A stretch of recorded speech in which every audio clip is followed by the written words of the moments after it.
បាទសូមអរគុណថ្លែងអរគុណដល់សម្រាប់ជនដែលមកតាមរយៈបងប្រុស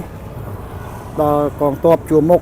ចឹងខ្ញុំសូមថ្លែងអរគុណច្រើនដល់បងប្អូនជាពលរដ្ឋនៅតាមមូលដ្ឋានដែលយកចិត្តទុកដាក់ដល់កងទ័ពបងប្អូនកូនក្មួយក្នុងក្រៅប្រទេសទាំងអស់បាទថ្ងៃនេះខ្ញុំបានដឹកស្បៀងយកមកជូនវរៈកងទ័ពយើងដែលគិតចូលជើងនៅសាទព្រះវិហារបាទបងកុំស្ពះបងកុំស្ពះបាត់ស្ពះទេបងបាត់ស្ពះទេបាទដោយសារខ្ញុំមានទុរៈបងប្អូនគាត់ឲ្យខ្ញុំថាខ្ញុំយកជូនគាត់ដល់ផ្សារឥឡូវខ្ញុំមានទុរៈនៅផ្ទះដោយសារក្មួយលីលីមបានអានិច្ចកម្មទៅខ្ញុំក៏បានណាត់គិតឲ្យយកក្នុងវងមូលពាំងប្រាសាទបងប្អូនពាំងប្រាសាទដូច្នេះបងប្អូនដែលបានជួយឧបត្ថម្ភមកឥឡូវខ្ញុំទិញបានហើយនេះឥឡូវត្រប់នេះគឺត្រប់របស់លមាអតីតមេឃុំ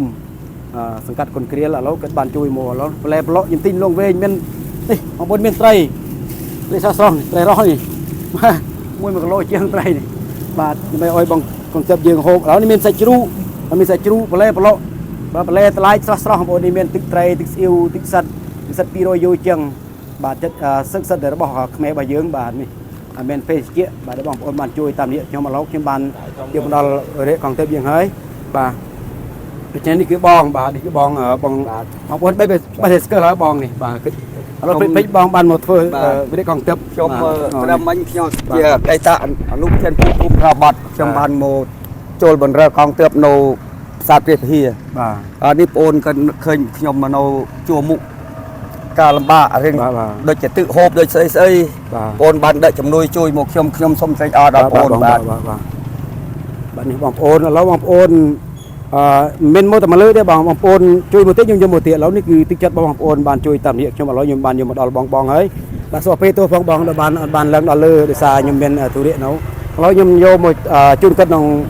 វងមូលពាំងផ្សារបងប្អូនវងមូលពាំងផ្សារបាទវងមូលពាំងផ្សារនេះបាទបងប្អូនឃើញទិដ្ឋភាពបាទនេះគឺជាទឹកចិត្តខ្មែរស្រឡាញ់ខ្មែរពួករបស់នេះមិនមែនតែជួយឲ្យហូបបានយូរប៉ុន្មាននេះវាតែទីវាអស់ទៅវិញឥឡូវបងប្អូនចង់ឧបត្ថម្ភជួយបន្ថែមទៀតអាចឧបត្ថម្ភទៀតបានបន្តទៀតបងណាខ្ញុំយកមកជូនបងឯនោះបាទនោះហើយបាទអញ្ចឹងសូមបងយកទៅប្រើប្រាស់តាមតម្រូវការដែលបងអាចប្រើបានបាទរបស់មាននេះមានបរិយមាននំមានទឹកភេសជ្ជៈបងប្អូននេះគឺជាហៅទឹកចិត្តខ្មែរស្រឡាញ់ខ្មែរព្រោះបងនៅឯនេះមិនស្រួលទេបងប្អូនពិបាកបាទឥឡូវនេះទិដ្ឋភាពវងមូលយើងនៅពាំងប្រាសាទឃើញថាបងប្អូនយើងអ៊ូអមានតណាទេបងប្អូនមានខ្លាច់ពេជ្រទេគឺបាទវិរិយកងទ័ពយើងគឺគិតបានឈរជើងរឹងយ៉ាងរឹងមាំការពារព្រំដែនអត់មានបានតណាទេគឺភាពការគឺបងប្អូនយើងគិតអាចគ្រប់គ្រងបានអត់មានតណាទេបងណាបាទមានតណាទេជាបងប្អូនជាលឺរីថារដ្ឋាភិបាលបាទជាលឺបងវិរិយកងទ័ពគឺគិតការពារ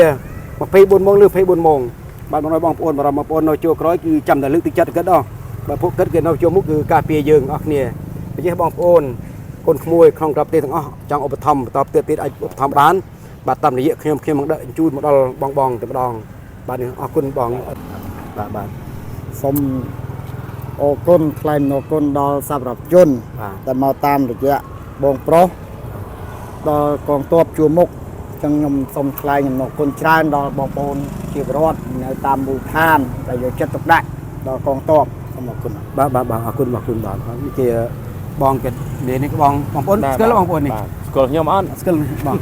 គិតនេះគឺអតីតអនុភូមិគូកូភូមិនៅភូមិគូកូបាទឥឡូវគិតពេកមកធ្វើវិរិយកងទ័ពនេះគឺស្ម័គ្រចិត្តមកបម្រើជាតិនេះបាទថៃវាឈ្លានពានពេកខឹងខ្លាំងបាទហើយយើងនឹងការពារទឹកដីយើងឲ្យបានមកវិញតស៊ូដើម្បីបងប្អូនណាសូមបងប្អូនយើងអីទេណាយើងអត់អីទេភាពការយើងស្ងប់ស្ងាត់ធម្មតាវិញហើយបាទកាលពីប្រហែលថ្ងៃមុនដូចជាតឹងខ្លាំងឥឡូវនេះគឺស្ងាត់វិញហើយបាទអរគុណច្រើនទេជូនពរបងមានសុខភាពល្អហើយជូនពរបងត្រឡប់ទៅវិញធ្វើដំណើរត្រឡប់ទៅវិញទៅខេត្តដំទេយើងវិញគឺឲ្យបានសុវត្ថិភាពតាមផ្លូវបាទអរគុណមានអ្វីក៏ឡើងបាទអរគុណបាទ